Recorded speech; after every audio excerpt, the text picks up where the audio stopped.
இயேசுவில் எனக்கு பிரியமான சகோதர சகோதரிகளே, இன்று நம் அன்னையாம் திரு அவையானது புனித பிரிடின்சி லாரன்ஸ் விழாவை கொண்டாடுகிறது.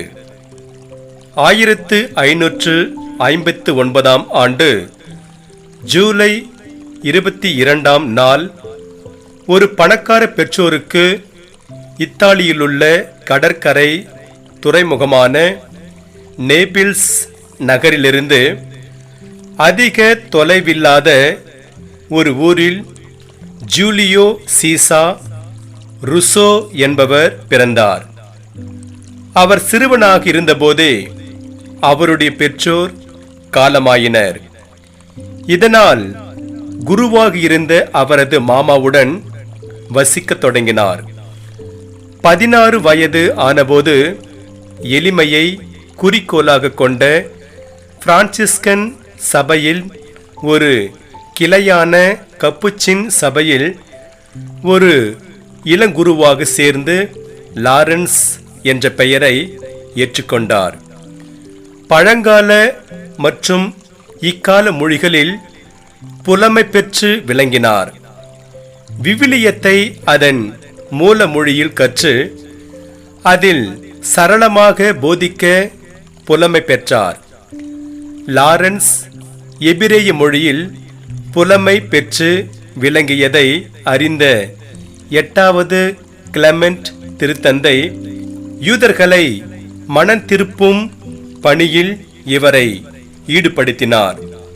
ரடால்ஃப் II எனும் பேரரசர் லாரன்ஸின் தலைமைத்துவ திறமைகளை கண்டுணர்ந்து துருக்கி படைகளின் பயமுறுத்துதலை முறியடிக்க ஜெர்மனி நாட்டில் இளவரசர்களை ஒருங்கிணைக்குமாறு லாரன்ஸை கேட்டுக்கொண்டார். லாரன்ஸ் ஜெர்மானிய கூட்டு படைகளின் தலைவரானார். மேலும் சிலுவையை உயர்த்தி பிடித்தவாறு போரில் வீரர்களை முன்னின்று வழிநடத்தினார்.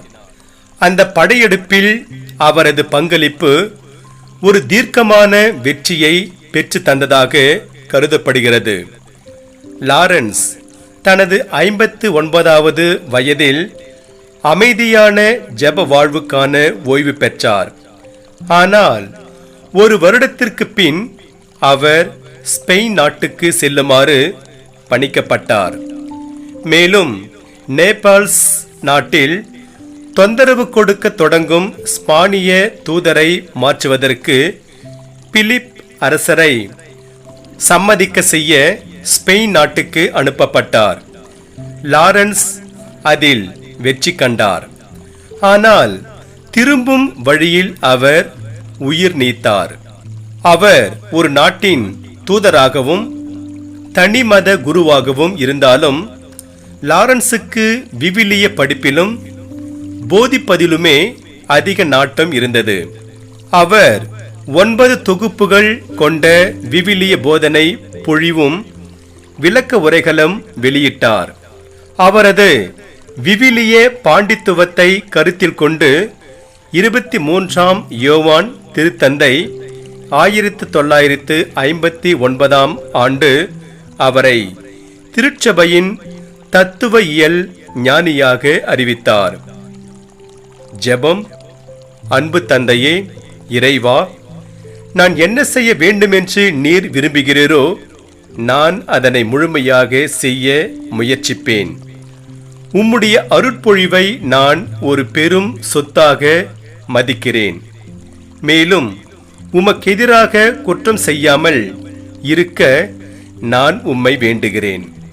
அருள் நிறைந்தவரான தந்தையே, நான் எனது வாழ்வின் மேன்மையில் இருக்கவும் உமக்கும் எனது சகோதர சகோதரிகளுக்கும் தொண்டு செய்யவும் எனக்கு கற்பித்தருளும்.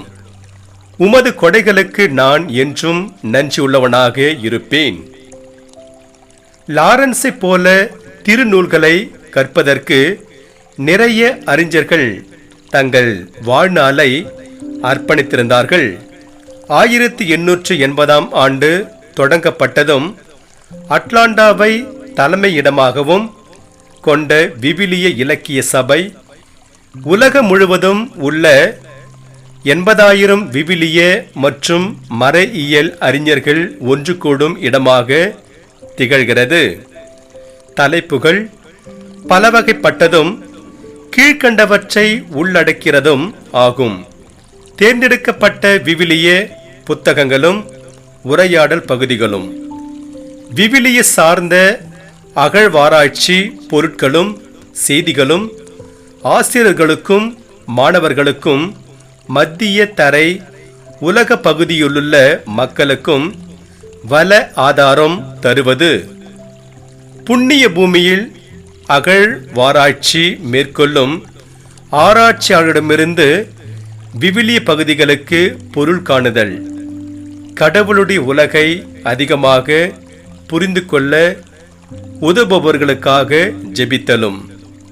இறையேசுவில் பிரியமான சகோதர சகோதரிகளே, பிரிடின்சி இத்தாலியை சார்ந்த லாரன்ஸ் விழாவை கொண்டாடுகின்ற இந்த நாளில் இவர் தன்னுடைய சிறு வயதில் எப்படிப்பட்ட ஆர்வத்தை இறைவனுக்கு செலுத்துவதாக இருந்து தன்னுடைய வாழ்நாளை அர்ப்பணித்தாரோ, அதே போல நாமும் இறைவனுக்கு நம்மையே நாம் அர்ப்பணித்து இறையருளை தொடர்ந்து பெறுவோம்.